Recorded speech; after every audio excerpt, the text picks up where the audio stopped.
I feel like if that's what you have to say, don't say anything. Just shut up. I mean, everybody who talks about Israel these days is just so full of shit. I mean, or just not, I don't want children to die. Duh, who does? None of us want children to die. None of us want this war to go on. But it's not addressing what the problem is. So yesterday on our show, I misspoke. And I tweeted about it last night, but I kind of want you to hear it from me directly. Sorry, but life is random. The only word to describe it when a big game hunter gets trampled by an elephant and then eaten by lions is hilarious. The long-running feud between Bill Maher and Whoopi Goldberg is heating up once again, and this round might be the most intense yet. Their exchanges have always been sharp, but lately the shots have been landing harder than ever. So what sparked the latest clash, and how did Maher fire back? Stay with us, because the drama, the reactions, and the controversy are all coming your way. To get past this endless, unforgiving, zero-tolerance mindset bent on punishing and disappearing anyone caught saying the wrong thing. And black people can't afford to indulge rich white people's need to endlessly flagellate themselves. They just want prices to go down. Well, if he's right, then why didn't people vote for the former prosecutor who actually had policy plans to help the working class? Bill Maher has taken another swipe at Whoopi Goldberg, and at this point their clashes feel almost routine, like turkey on Thanksgiving, or an early morning meltdown on The View. This time, Maher accused Goldberg of pushing questionable claims about powerful figures, suggesting that fact-checking on her side sometimes feels more optional than essential. Despite past backlash, Goldberg hasn't slowed down. She continues to speak her mind with one bold take after another, and now the controversy is building fast. The latest drama? A viral rumor claiming that Elon Musk had hit her with an $80 million lawsuit. The idea of Goldberg versus Musk sounds more like a pay-per-view spectacle than real life, but the chaos surrounding the story has been very real. Maher wasted no time jumping into the conversation, delivering yet another sharp rebuttal, while social media, especially Twitter, erupted into its usual frenzy. As the debate spread online, the clash quickly turned into yet another headline-grabbing moment in their long-running feud. Like, if that's what you have to say, don't say anything. Just shut up. I mean, everybody who talks about Israel these days is just so full of shit. I mean, or just not, I don't want children to die. Duh, who does? None of us want children to die. None of us want this war to go on. But it's not addressing what the problem is. According to Bill Maher, it might be time for Whoopi Goldberg to try something truly radical, saying a little less, at least until her legal team can catch its breath. Every time she speaks on The View, there's a growing sense that the conversation drifts further from reality, with critics joking that she's practically competing in the misinformation Olympics and somehow taking home gold. Some observers say her commentary now feels as outdated as dial-up internet, and from a PR standpoint, staying quiet might actually be the smartest move left. At this rate, critics argue, she's one controversy away from turning the talk show into something resembling a courtroom deposition. After decades in the spotlight and a legendary career, many believe stepping back could help her avoid damaging her own legacy one hot take at a time. What makes the situation even more surprising is that the network behind The View appears willing to let the drama slide, fueling the perception that ratings and viral moments matter more than strict accuracy. As long as the outrage keeps viewers watching and clips trending, the controversy continues to pay off. But if the pattern continues, Goldberg may find herself less focused on television and more occupied with apologies, damage control, and possibly even legal headaches. And this isn't new. Just weeks earlier, Maher had already criticized Goldberg and her co-hosts, accusing them of pushing what he described as a non-stop culture of cancellation, one that, in his view, punishes people quickly and leaves little room for debate or nuance. Get past this endless, unforgiving, zero-tolerance mindset bent on punishing and disappearing anyone caught saying the wrong thing. And black people can't afford to indulge rich white people's need to endlessly flagellate themselves. They just want prices to go down. Well, if he's right, then why didn't people vote for the former prosecutor who actually had policy plans to help the working class? Critics often argue that Whoopi Goldberg and her co-hosts frequently speak about tolerance, but only when it aligns with their own perspective. The moment a situation doesn't fit their preferred narrative, that tolerance, they say, seems to disappear just as quickly. Instead, the conversation shifts toward public shaming, cancellation, and pushing the person involved out of the spotlight. To many observers, it creates the impression of a double standard. When someone from their own circle is criticized, it's framed as an attack on free speech or even democracy. But when the criticism targets someone on the other side, the tone can feel far less forgiving, more like cancel first, ask questions later. Whether fair or not, this perceived inconsistency has become a recurring talking point among viewers and commentators.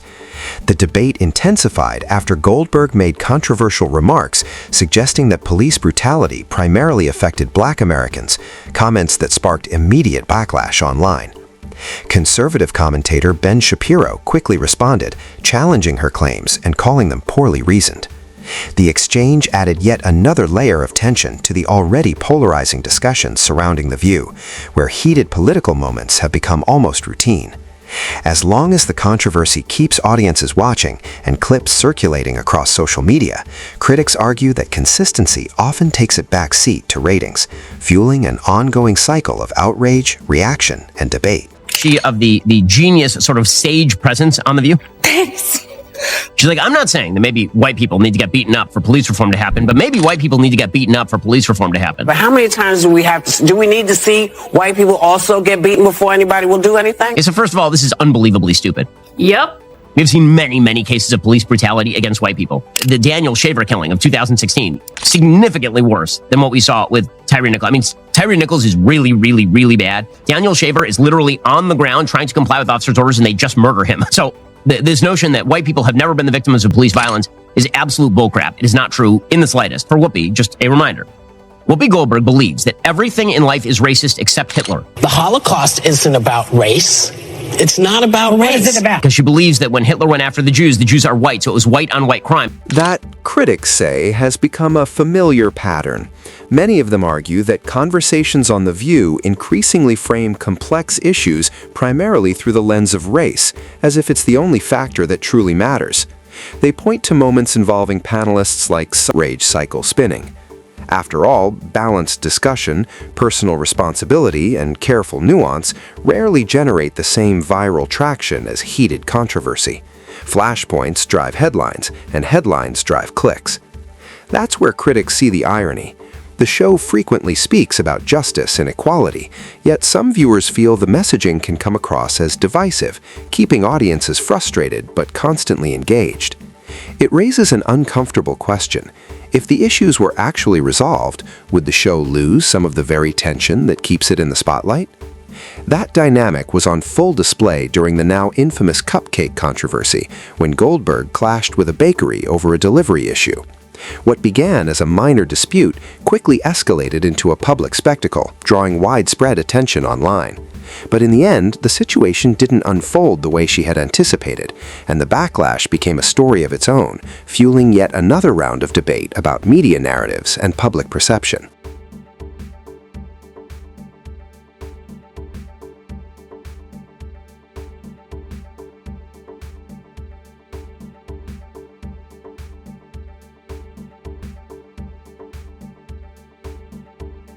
Whoopi Goldberg has found herself in some hot water after accusing a Staten Island bakery of discriminating against her for her race, gender, and politics, I guess. But she's received instant karma because that Staten Island bakery is now speaking up and they're telling a different story. The place that made these refused to make them for me. Oh.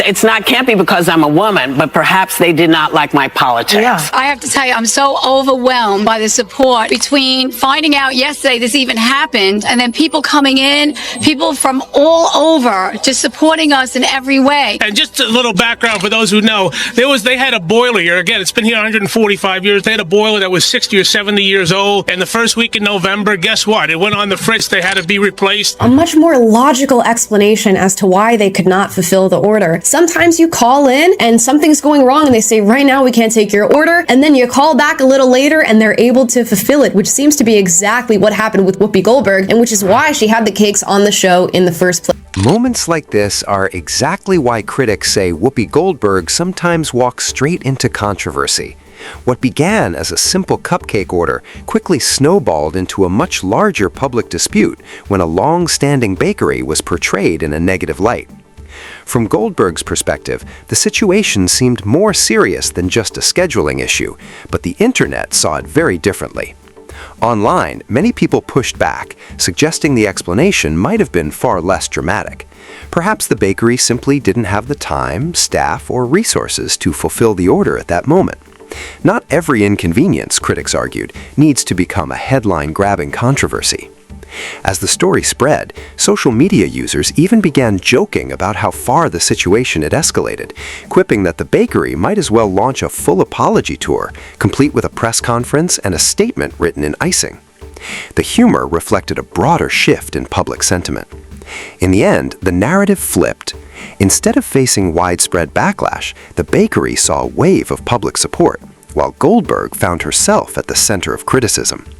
It became one of those moments where attempting to control the narrative backfires, and the result was a slice of humble pie, just not the kind anyone had originally ordered. I'm going to be a dictator. I'm going to take all the gay folks, I'm going to move you all around and disappear you. If that's the country you want, you know who to vote for. If that's not the country you want, you have to make a decision. Or maybe the decision is between somebody who says wild and crazy things, but actually did the president. Like Bill Maher, conservative commentator Ben Shapiro has also taken aim at Whoopi Goldberg, frequently accusing her of showing a pattern of contradictions in her public commentary. Critics argue that she and other panelists on The View often portrayed Donald Trump as a constant threat, while presenting Joe Biden in a far more favorable light. When those narratives appear to clash with available facts, controversy tends to follow. One recent example involved claims that Trump was planning extreme actions against certain groups, allegations that quickly sparked backlash because critics said there was little clear evidence to support them. Goldberg was accused of taking Trump's remarks out of context and amplifying them beyond what he had actually said. As usual, social media erupted. Some users mocked how political statements can be interpreted in wildly exaggerated ways, while others used the moment to highlight what they see as a broader problem of misinformation and overreaction in modern media. These recurring disputes help explain why tensions between Goldberg and Maher continue to flare up. Maher has repeatedly called out what he views as inconsistency in her arguments, and their ongoing back and forth has only added fuel to an already volatile public feud. At one point, the controversy grew intense enough that Goldberg was temporarily suspended from The View, a clear sign of just how heated the situation had become. And finally, new rule, stop saying that Whoopi Goldberg getting yanked from The View right after she attacked me on The View is karma. There's no such thing as karma, sorry. Sorry, but life is random. The only word to describe it when a big game hunter gets trampled by an elephant and then eaten by lions is hilarious. To many viewers, there's a certain sense of irony in watching Whoopi Goldberg face backlash from the very kind of criticism she has often directed at others. In this ongoing clash, that pressure has largely come from Bill Maher, who hasn't held back in calling out what he sees as her contradictions. Maher hasn't just challenged her arguments, he's done it in a way that keeps the spotlight firmly on her missteps, while critics across social media quickly amplify every controversial moment. Online commentators, particularly those opposed to what they call woke culture, are always ready to dissect each remark, turning every slip into a viral talking point. To some observers, the situation feels almost poetic.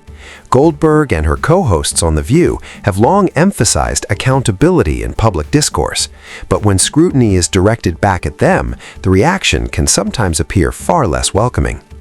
Critics argue that this perceived double standard is what keeps the cycle of backlash alive.